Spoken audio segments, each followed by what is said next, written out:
So make sure to listen in and support our brothers and sisters until they're home again. Victoria's roadside drive. Slavery is back. Welcome to a place where private business profit from a captive labour force, yet pennies are spent on medical services to a population in which the Indigenous, the poor and the mentally ill are overrepresented. Where isolation, humiliation and degradation are facts of life. Welcome to prison. It depends who's telling the story, I suppose. The prisoners would have one view, the people who work in the prison system would have another, and I think it's up to people to decide where the truth is. Give government propaganda and the media spin doctors the flick. And check out Doin' Time for news, views and tunes on prison issues from Guantanamo Bay to Christmas Island to prisons and detention centres everywhere. Every Monday at 4 p.m. on your community radio 3CR. We are still fired up and we're still talking about revolution. And welcome to the Doing Time Show. I'm Peter. We have two interviews today with Vickie Roach, talking about an Aboriginal writer and an activist, talking about Aboriginal deaths in custody. Follow that on after we will interview Ali, a refugee detainee who was transferred from Maita to detention centre to Adelaide. We will hear his experience around detention, and Vickie's on the line now. Hello? Oh, Ali. Ali's on the line. Hi, Peter. How are you? Good? Hi, how are you, Ali? Yeah, I'm good. Thank you. So you were last time you spoke on Doing Time Show. You're in Maita, weren't you? Yeah, I was in Melbourne Detention Centre, but because of the bad treatment and that, finally they decided to move me, which is to Adelaide. It's a little bit of quiet detention centre. It's just a family detention centre, which is the families who come from Nauru and Manus Island. Yeah. So it's really quiet centre. It's not much trouble. Small centre, which is gives me really time out to just relax a little bit from Maita Detention Centre. Oh, right, yeah. That places can be... Yeah, it's just in the hill. I feel sorry for anyone who goes to Maita Detention Centre. Yeah. You were saying that when I spoke to you once that there's a blind person in there? The blind person, he's now in what they call it, in Villawood Detention Centre. Oh, they moved? Yeah, he's in Villawood Detention Centre now. He can't see at all. And then there's another person in Villawood Detention Centre who doesn't speak. He committed suicide in Christmas Island in 2014. And in the procedure when he hanged himself, he lost his voice, so he started not talking. Oh. So now only he write down on the papers as well. He's still there as well inside Villawood Detention Centre. Detainee Taha, he's a good actually friend of mine. Yeah. He's been in detention about 6.5 years. Yep. Yeah, so it's a lot of people suffering, a lot of people with mental health issues, a lot of people with families and kids in Melbourne Detention Centre should not actually be there. Like, they should get released or get at least community house or something. Yeah. Like they give sometimes community detention, which is they release them to a house and they just look after them there. It's much better. It's just like to be like enjoying the freedom a little bit, or just to be used to the kind of freedom and the rules of Australia instead of detention centre. Much better, but my friend, she's Persian from Iran. She said that you have to be home at 8 or 9 o'clock, so it's a bit... Yeah. It's same rules of Manus Island and Nauru. They let them out from the detention centre. They tell them they have to be back to the detention centre by 8 o'clock at night. Yeah. And then it'll be much good, like, to meet people, to see people, and instead of that, like, visit applications is really hard. They have to have 100 ID points, like you have to have the driver license and a passport to actually come visit someone. Oh, yeah. So someone with not 100 points he can't come visit at all. Like, some people got no license or something, they can't come visit. Oh, really? Yeah, so it's really hard with the visit applications. You have Villawood Detention Centre, is the mixed Villawood side, the low security, mixed girls and boys. And you have Blackflint, which is the high risk, they call it high risk, which is only boys. And you got in Melbourne and Mitre Detention Centre, you got the South, which is girls and boys. Yeah. And you got the BIP, the family section, where Angela held down now the old lady, the Canadian old lady, with a dementia problem. That's terrible. Yeah, she's held in Mitre. Plus, you got the Pakistani and Tamil family with the two kids. The 4-year-old and the 2-year-old kids in there as well. So a lot of families, it should not be there, because this kind of kids, like, the innocent people, like, what's that to do with anything, what they have done to anyone, to be locking them up inside walls and inside detention centre. They just a poor family. It got nothing to do with anything. It's just a visa. It should get a process quicker than that. It's just, it's too much for them. Like, to us, we can survive a little bit more stronger than the kids or the families and that. But to them, it's more harder. Like, they're doing double punishment, because they seeing their kids suffering, they're crying, they want to go out, they want to buy what they wanted, they want to eat what they wanted. They can't do anything like that. It's just not fair on them. No. And I thought the government stopped children in detention. Nah, it's stopped.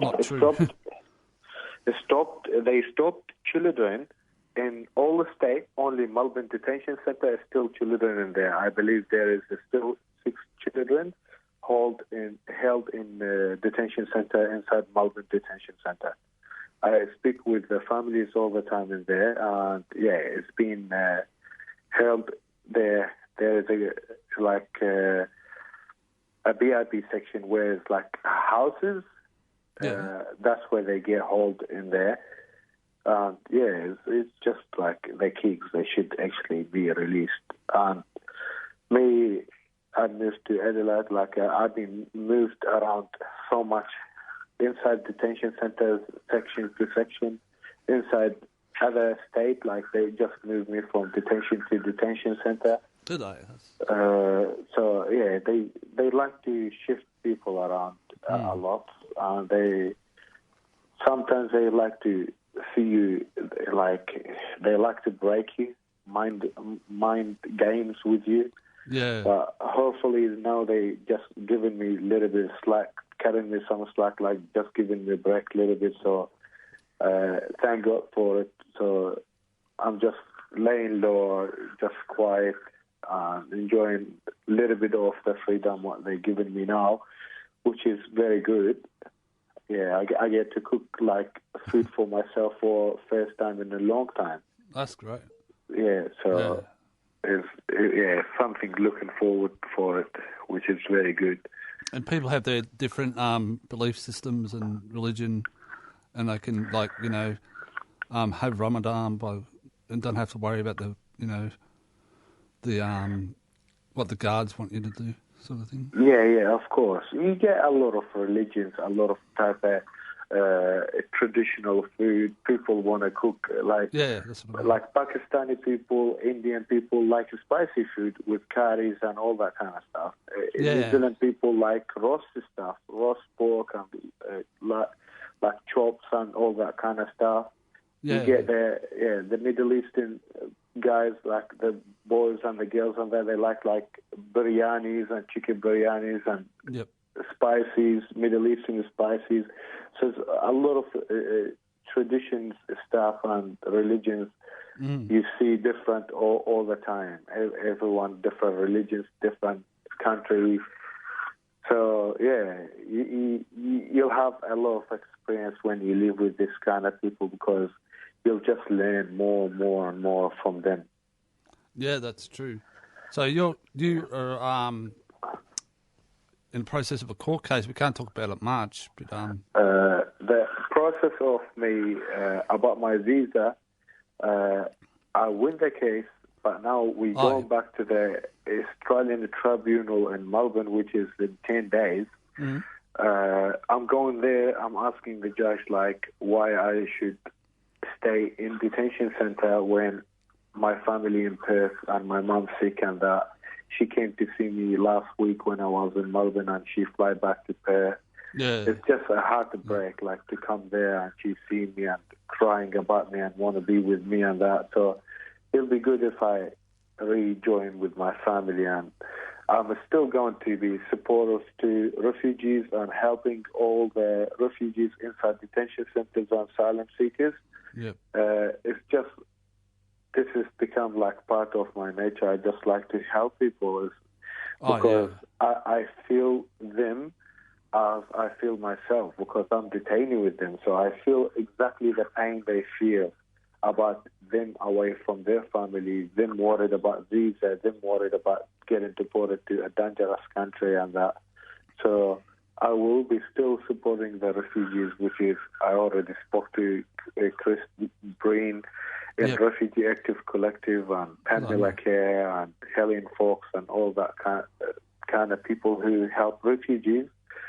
And I'm going to try to be active when I go outside and working with them, line with them inside, and try to help this kind of people to get them better life and try to get them justice. Yeah, that's right. Which is very good. So why did you get transferred? I got a transfer because of the issue about my last recent incident assault of my hand and the court case, which is, about it. Yep. It's been already going on the court and that. So they had no choice, because we went to court and the judge wasn't happy. Said, why has this person, and they did go even on the newspaper, said, why this person is still in that detention center when he's it's kind of bridge to be in that kind of detention centers, and you got problems with the same officers who work with you and you see them every day. And it's just not really good to be in the same center where you got enemies where work in the system and controlling you and try to put you in trouble all the time. And so the judge put the pressure on them, the news put the pressure on them. I asked to be moved on as well, just to stay away from the trouble, as I don't want to trouble from anything. So they moved me. I was expecting to move to Sydney, actually, because I knew even Chris Breen, when I talked to the Refugee Active Collective, he said to me, I don't think they will send you over to Perth because of your family situation and that. So I knew they're not going to send me to Perth, but I was expecting they're going to send me to Sydney, but they end up sending me to Adelaide, which is good a place. I don't mind it. It's better than Perth or Sydney anyway. So I came on this kind of point just a little bit lucky to come here and just enjoy a little bit of freedom for a little while. I've been nearly 3 years something now inside, and it just too much for me to be getting moved over and over and over all the time. Yeah, so you put a this is not breaching the court stuff, because you put a AVO on somebody at the detention centre in Melbourne, didn't you? Yes, and I win the court case about it. You won, It's just because they were harassing you. I didn't want to get bullied. I didn't want to get in a kind of different situations. So all I done is I tried to be safe I tried to be not getting bullied or harassed by anyone. So the judge ended Sandra, she was really good judge. She used to be actually her background history. The judge was a lawyer with refugees in Syria with the United Nations. All right. So she was really good judge actually, very very good and understanding. Yeah. She advised the other parties.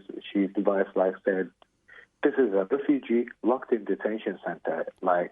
If I prove a detention order against him, he's already locked up in there, and you want to put more rules on him? It can't be. So I'm accepting his, and I'm not accepting use one to put against him because he's already locked up in a cage, and you want to put more even orders on him, restricted movement on him. It doesn't make sense. So she said, I tell you what, ABF and Circle can move him somewhere else, which is, it'll be a very good situation, so you need to move him. And then she ordered to be number one in charge of Circle to come to her court. Yeah. So when she ordered that order to bring number one in charge of Melbourne to come to court and talk to her and explain to her why this is happening inside the centre, they decided to move me. So they didn't want to take it again to court and talk to the judge why this is happening. Yeah. So they just decided to move me, which is very good. I just don't want any issues. I never have any violent incidents or issues with them. Yep. I don't have a drugs history with them as well. So I'm just a person who's waiting to be reunited with his family. I got no issues with them or with anyone. But if I see something injustice get done against detainees or refugees or something, I'll record them straight away, and then I'll put it on the social media so everyone will see what kind of situation we in and what kind of people we're dealing with. Good on you, Ali. That's really good. Thank you very much. You're very passionate. You're a very passionate man. Yeah. I hope Marisa, she's okay. I heard she's got a little bit cold or something. Sick. Yeah, she's all right. I hope she's okay, and God be with her. I was supposed to be meeting her and meet you soon when I was in Melbourne, and then now I came to Adelaide, so I can't see you anymore, even meet you in person. Maybe you can really visit nice or something. people helping detainees all the time and refugees, which is very, very good of this radio channel actually. To bring up the truth to public and show the public how things happening inside the Australian soil. Yeah, it's really good. Yeah. Have you got anything else to add, or? Well, I just want to add, all I wanted from people or government or that, just to look on my sick mother and give people a chance and let me out to my family. And I'm a really good person. I'm not risk to society. I'm not risk of harming any person outside. I'm really good person. All I need is justice to be served to me or to other people who deserve to be out. That's it. I just want to be back to my work, making family, making everything. Just come back to my normal routine when I used to be living outside in Australia. Yep. That's it, yeah. Yeah. What happened to that guy that we spoke to? We did an interview at Misa, and he wanted to talk. Farzad, yeah. Farzad, he's been in detention for a long time. He's a stateless, so he don't have a country to go to. These people, they call them Ahwazi. Ahwazi people, Saddam Hussein, back in the days, he kicked them out of Iraq and stripped their citizenship. Yep. So they end up getting kicked out to Iran. Iran didn't accept them, so they end up between the border of Iraq and border of Iran, a little town called Ahwaz. They live in there. So these people, actually people and families, but with no any paperwork, no stateless. Iran doesn't want them, and Iraq kicked them out. Saddam Hussein kicked them out. So they technically between the two borders, living in a town with no citizens. Oh, right. So most of them most of them, they went out to other countries and they're stateless. They have no age, they have no name, they have nothing. They just keep them in detention centers. They put them under security identity issues. Always they use that word with them, security identity issues. But these people actually, they're not dangerous. All they want is just to be peace and living their life. That's right. Farzad, he's actually from Adelaide, but he was very upset. He said, you sent Ali to Adelaide and you didn't send me there to see my wife and my son in Adelaide. He wasn't happy, but everyone is individual cases. That's what they tell him. Individual cases, everyone is different kind of cases we deal with. He's actually still in Mitre Detention Centre now. Just trying to, but he don't have any court cases or anything. All he's waiting is the minister. If he signs his visa, he'll be out of free. If he doesn't sign his visa out, he'll be staying in Mitre Detention Centre. That's the situation he's stuck in now. He's been in the Christmas Island, he's been in Yonggi Hill, he's been in Billowwood. He's just shifted from detention centre to another detention centre with same situation as me. No incident at all, no drugs, no medication, no anything. Never had anything to do with circle incidents at all. So he's just a quiet person. Yeah, right. It's like the same story of the Indian taxi driver in Perth. He was driving in the city in Perth and got a customer on the computer address, supposed to be going to pick him up. So he went to pick him up. The guy told him, I give you extra $50 just to help me carry my bags from inside the house to your car. Yep. So he went with him inside the house to actually pick up the bags and go to the car. Police came, arrested him. They said, this house is being broken into. He said, I'm a taxi driver and the customer is inside. So they went inside the house. The guy who was in the house, he ran away from the back door and jumped the fence and ran away. So they arrested the Indian taxi driver, took him to a prison. After 6 weeks, they end up having all the taxi record computer and the recorded phone calls, so they knew he's an innocent person. He went out, he got released. The judge released him innocent, not guilty of the charge of breaking into the house. He came up, Circle grabbed him with border force, put him in detention center, and now he's been 18 months waiting his visa to come back to him to go back to Perth City with his family and his work. 18 months being in detention center. All he done is try to get extra $50 for his family. All he done.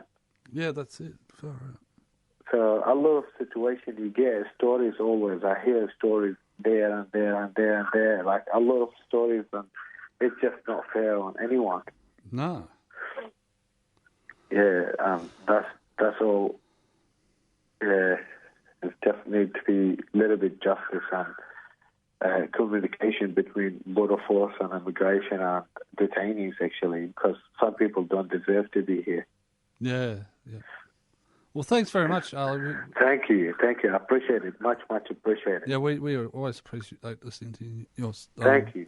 situation and stuff. Yeah. Have a good rest. Thank you. And I appreciate it from you and Marisa for the support and the help.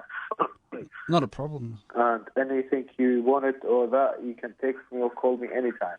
Oh, thanks. Thank you. What's your website, like my Facebook? My website page on Facebook is the 541 Circle on ERT Facebook page. I had a page before and it got shut down. And racism has been reported by Circle under racism. They said it's under racism reasons. So it got shut down. And then I created another group page on Facebook on the same name, 541, which is our section, the 501, and the character test cancelling visa. And 541 Circle and ERT page. 541 Serco And ERT page. Yeah. ERT stands for Emergency page. Rescue Team. Okay, that's great. Hopefully people can get onto The social group, media. and they can see the videos on any information they need or for news and about detention centers and anything they want. And they can text the admins of the page and they can talk to anyone of them. Yeah, yep, great. Thank you. Awesome. Thank you very much. Thanks, Ali, again. Thank you. I appreciate it. Take care, mate. Thank you. Take care. See you. Bye. And that was Ali. He was in Maita Detention Centre, now he's in Adelaide. The detention centre in Adelaide. We'll just go to announcement.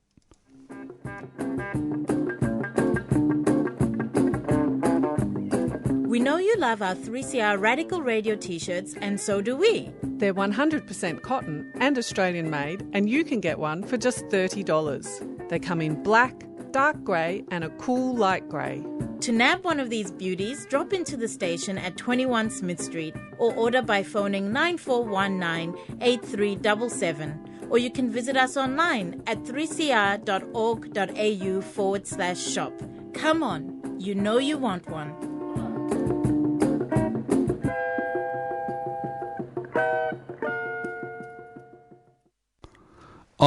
Speaking of that, we Radiophon, we have got raised $730, and we need to make $150 more. So,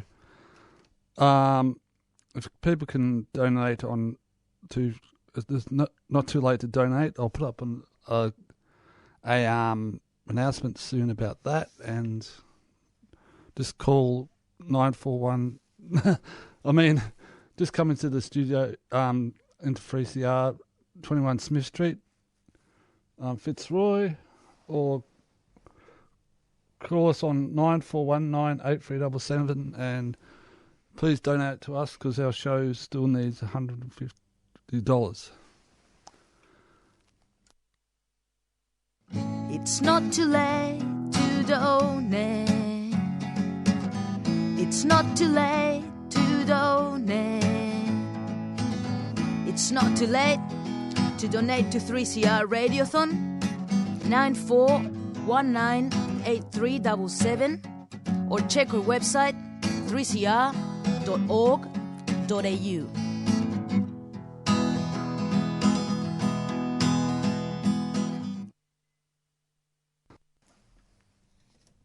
Hello, Vickie. Hello. Oh, hi, it's Peter. You're on air. Oh, hi, Peter. How are you? Good. Now, could you tell us about your background and where you're from and stuff? Welcome to the show as well.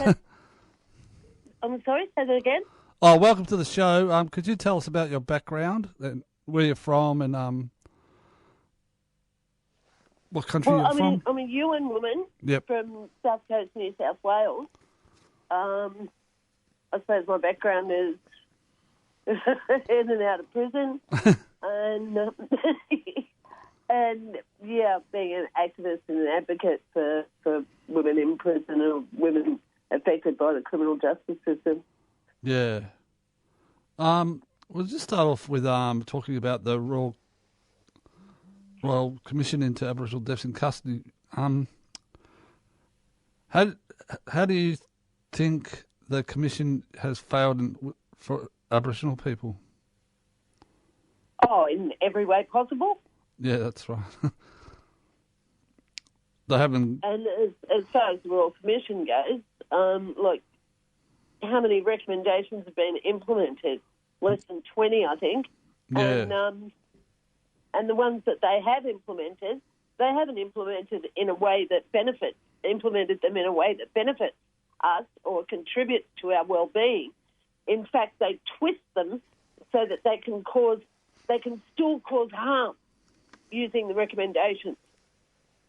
Like the suicide cells, for example, that were supposed to prevent Aboriginal people committing suicide or anybody committing suicide in jail. those have turned into be the most suicide-inducing places in the whole jail. Like, if you don't want to commit suicide before you get put in one of those cells, you certainly do while you're in there. That's a good point, yeah. And, well, for my money, if I'd already been in one, I'd commit suicide rather than go back. So, what are the recent inquests into deaths in custody of David Dungai and others deaths in custody? Just speaking generally. I'm finding it very hard to hear you, Peter. Oh, sorry. What are the recent deaths in custody, inquest into deaths in custody of David Dungai? Well, this has happened in a few instances now where that drug, midazolam, I think it's called, has been implicated in those deaths, and the holds that they use, the restraint holds that they use. What's happened since the Royal Commission is they've come up with new and more inventive ways to kill us in custody. And how and other deaths in custody, generally speaking, do you think? What do you think of the inquests lately? What do I think? Yeah, like the other inquests. What's your view on them? Well, nothing ever comes out of them, do they? No. You know, they make findings. They give no closure to the families, or maybe, I don't know. I don't think they'd give me closure. And nothing ever changes as a result. Yeah. You know, like we still have women dying in similar situations to Miss Do. Yep.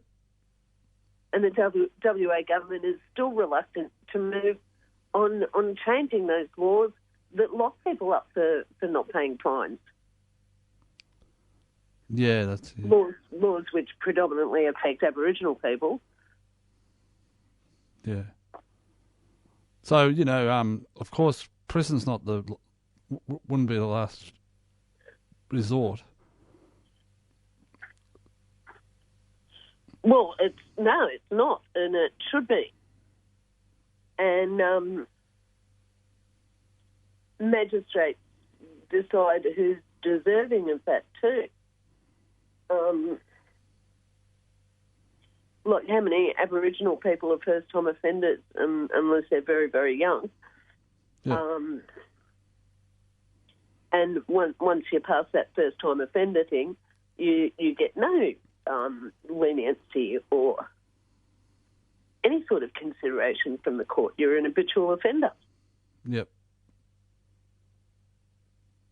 Being Aboriginal is...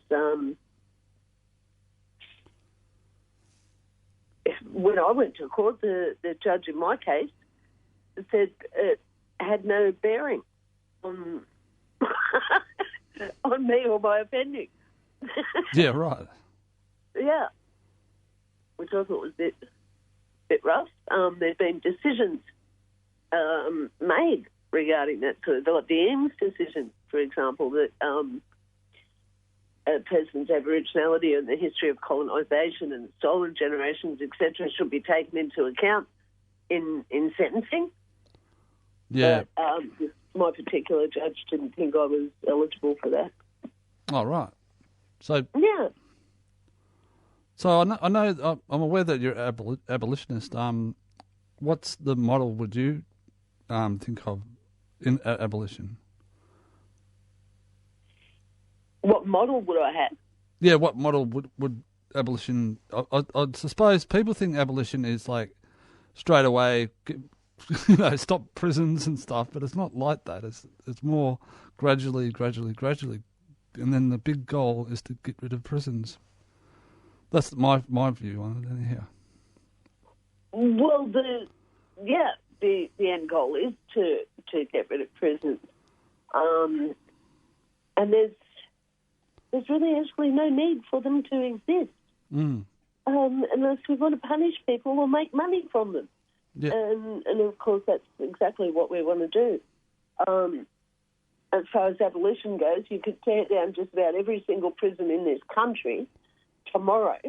Yeah. Just bulldoze a lot of them, and you'd need less than 100-bed prison, or you wouldn't have a prison, it'd be a treatment centre for people who society really does need to be protected from. Yeah. Like how many thousand people are locked up at the moment? It's over 20,000 now, isn't it? Yeah. Yeah. And like a handful of those actually need to be. Yep. Or that, actually need to, society needs to be protected from. Yeah, most, I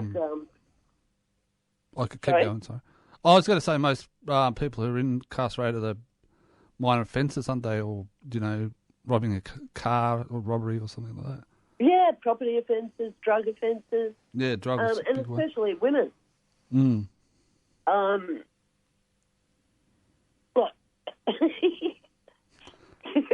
even if you're in jail for killing somebody, it's probably your husband that you killed, and he was probably a violent, abusive man. And you just you just got a lucky shot off one day. Yeah. Yeah. Like those women don't need to be in jail. Yep. They're not likely to reoffend. Their problem's already gone. Yeah, that happened to one of my brother's friends. He walked into the domestic violence situation, so he bashed up the offender, but he bashed him up too much and killed him, and then he got scared and dumped the body and stuff, and he spent all his time in prison. But it was more anger management thing than anything really. Yeah. And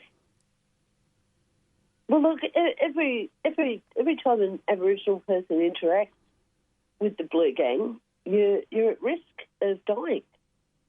Yeah. Look, recently, that lovely woman on the way home had a few drinks. She was asleep on the train. Oh, they woke her up in the vista, and she died. Like in custody, yeah. Each new, and they're just coming thick and fast. And the Royal Commission didn't even slow anything down. If anything,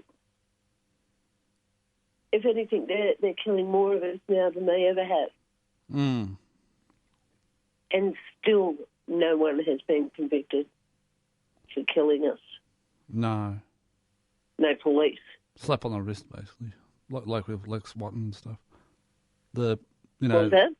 Oh, like with Lex Watton's the cop that Lex Watton stuff. Yeah. You got a slap on the wrist, basically. Well, that's all they get if they get anything. And moved to another station, another district. Yeah. So we can't have any faith in the judicial system. We can't have any faith in the justice system at all.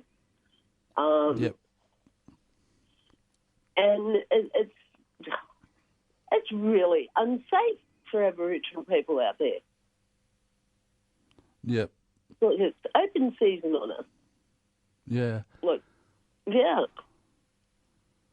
Yeah, I did an interview with Brian Morley. I'm not too sure if you heard of him. He's a Stolen Generation guy who's a muso. And I was talking about how I watched this doco. I can't remember what it's called, but it was about Stolen Generation and how the Aboriginal culture, the family is different compared to the family unit in Anglo culture, and how children go to see their grandmother and then go and see their auntie and go around a bit. And they, that's what, and then so the human services come in and take them away because of that sort of stuff as well. Yeah. Yeah. And then, that leads to trauma, and then, trauma leads to some, not all the time, I'm just saying, trauma leads to, criminal activity, if you want to call it that. Well, trauma leads to substance abuse more often than not. Yeah. And substance abuse is obviously criminalised. Yeah. Even drinking for Aboriginal people is criminalised.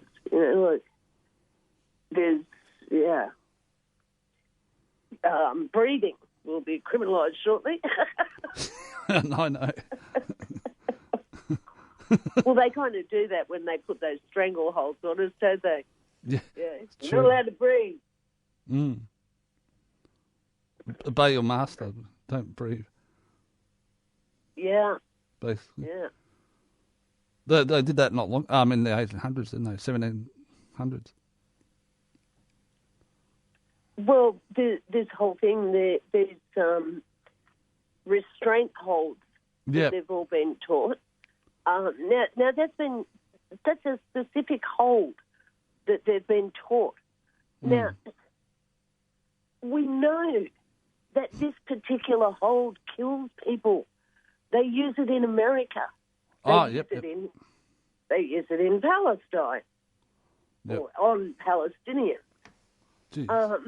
That's actually where it's come from. It's been taught to us by the IDF. And they know that this particular hold has a very high potential of killing people, asphyxiating people, particularly people who have, underlying health issues, like some of the young brothers who've been administered that drug, midazolam, and people die. But even our government won't listen to the experts. It listens to its own little echo chamber saying, oh, no, it only kills 50% of people, this hold. So the government comes out and says experts are divided, that this hold kills people. 50% of the time is a pretty good strike rate, if you ask me. Mm. And they don't care if we're sick. They don't care if we're hurt. Like with Miss Do, they reckon she was faking it. So what chance have we got? It's true. The only chance we've got is if we can abolish prisons. Yep. Oh, actually, then we'd have to get rid of the police force as well. I'm just thinking that. That'd be my favourite part, actually. Have like a community sort of, not policing, but community safety people or something. Yeah. Yeah. Look, there's plenty of communities around the world that don't have, well, one I can think of, I can't think of the name of it, is in Italy, I think. Yeah. And they haven't had police for over a decade, 20 years or something. Really? Cool. And everything functions perfectly. They don't need them. No. They don't need them, don't want them. Yeah, well, that leads, prison, police leads all up to capitalism. Everything's... well, prisons and policing are an extension of slavery. Yeah. That's what slavery has evolved into. Yeah, that's true. You're not allowed to have slaves anymore, so you just lock a whole bunch of black people up and force them to work for the government. Yep. Yeah, it's happening now with Work for the Dole. I mean, they experimented on Aboriginal people first, didn't they? And with the card, what's it called? Can't remember. Oh, Basics card. Basics card, yeah. Experimenting on people with that up north and stuff. It's coming in Sydney, I think. Oh, that's just a toe in the water. That's just to see how they're going to get away with rolling it out to everybody. Yeah, that's right, yeah. You know, like if we accept it, or if everybody else accepts it happening to Aboriginal people, they're not going to mind when it happens to all them poor dole bludgers too. Yeah, you know, Aboriginal people drink too much, so they have to have a card. That's the government thing. You know what I'd do if I had one of them? I'd just use my card to buy sugar, and I'd make booze. That's a good trick. Sugar and yeast. Yep, and I'd just make booze. Oh, yeah, you can just put... Well, I'd be able to trade that for everything else I needed. You can put sugar in watermelon, apparently, and do that, can't you? Yep, and pumpkins. Giving away your secrets here. But yeah, what an horrific thing to do to people. Yeah, it's true. And it's hardly going to stimulate the economy, and that's what they really need to do. Yeah. That's not stimulating the economy. That's just stealing money from people and sending it offshore. Yeah, it's really patronising too. Thinking that people can't manage their money, unemployed people and Aboriginal people and stuff like that. Oh, well, I was at the footy on Saturday with my grandson, and getting a drink and some stuff from the canteen. You support the team. Yeah. Buying stuff from the canteen. And I thought to myself, damn, what if I was on that basics card? I wouldn't be able to do this. Yeah, true. For a start, they don't take cards at those places. It's all cash. $2 for a sausage and all that kind of stuff. So, yeah, look, what a horrible, horrible, horrible thing to do to people. It is. $50 a week. Is it? Yeah, that's how much cash you get. Oh, cash, like general cash. Yeah, that's how much cash you get in the end. And look, it's not going far. No. Especially not in a remote community, anyway. Yeah, that's true. The price of food and stuff up there. Would be more expensive because of the transport tax and all that. No, it's just bullshit. They're just rotting them. Yeah. Captive customers. They can't buy anywhere else. Yeah, that's an excuse, transport tax and stuff. Oh, they used to use that as an excuse, but look, this is 2019. Yeah. They were using that as an excuse when I was a kid. Yeah. Transport technology have improved in leaps and bounds since then. Surely we're not still... Well, it still costs $800-900 to catch a plane to Alice Springs. What was that? It still costs $800-900 to catch a plane to Alice Springs. Yeah, it's a lot. But then that might have something to do with the American Army base. I don't know. True.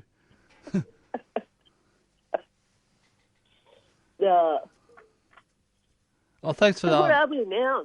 27 years on from the Royal Commission, I think. Yeah, 27 years or something. It's a lot. 27. And there's not a politician alive can say that Royal Commission, the recommendations from that Royal Commission have been taken seriously, or that they've even really attempted to address some of the concerns that were raised by the Royal Commission. Yeah. 27 years on, and we still can't do it. Yeah, that's true. And then what's his name? Kerry O'Brien said something on telly about at the I saw that. Logie's speech about reconciliation, because he's seen a lot of things during his time as being a media person, which is a pretty good thing to do. Yeah, I saw that. I thought that was pretty good. I didn't know that about Kerry O'Brien. Yeah, true, eh? Yeah. Yeah, the more thoughtful ones, I suppose you'll find have thoughts like that. But yeah, it was nice that he used his award as an opportunity to say that. Yeah, and everyone clapped, but, you know, they'll probably just go home to their TV and watch Neighbours or something. Yeah. You know, they won't do anything about it. That's what I meant to say. Oh, it's good to provoke people's, you know, thoughts and get people thinking about things. So. Well, yeah, and that's when somebody in his position of influence and like celebrity, for want of a better word, to kind of use their platform to be an ally to us is, it's good. Yeah. It's good when that happens. Yeah, it is good. Yeah. Oh, we better... Doesn't happen often enough. What was that? Doesn't happen often. Doesn't happen often enough. Yeah, true. Well, we better leave it at that because we're running out of time. But that's running out of time? Yeah. Nice to talk to you, Yes, aren't Vickie. The whole world's running out of time. True. Lovely talking to you, Peter. Same. Take care of yourself. You too. Till next time. Okay, see ya. Bye-bye. Bye. And that was Vickie Roach from Sydney. We'll just go to an announcement. "3CR", radio that's independent, progressive and making a difference.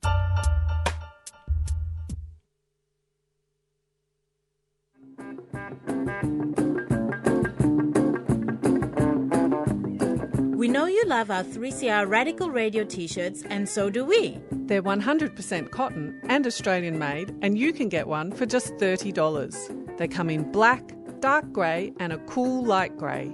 To nab one of these beauties, drop into the station at 21 Smith Street or order by phoning 9419-8377. Or you can visit us online at 3cr.org.au/shop. Come on, you know you want one.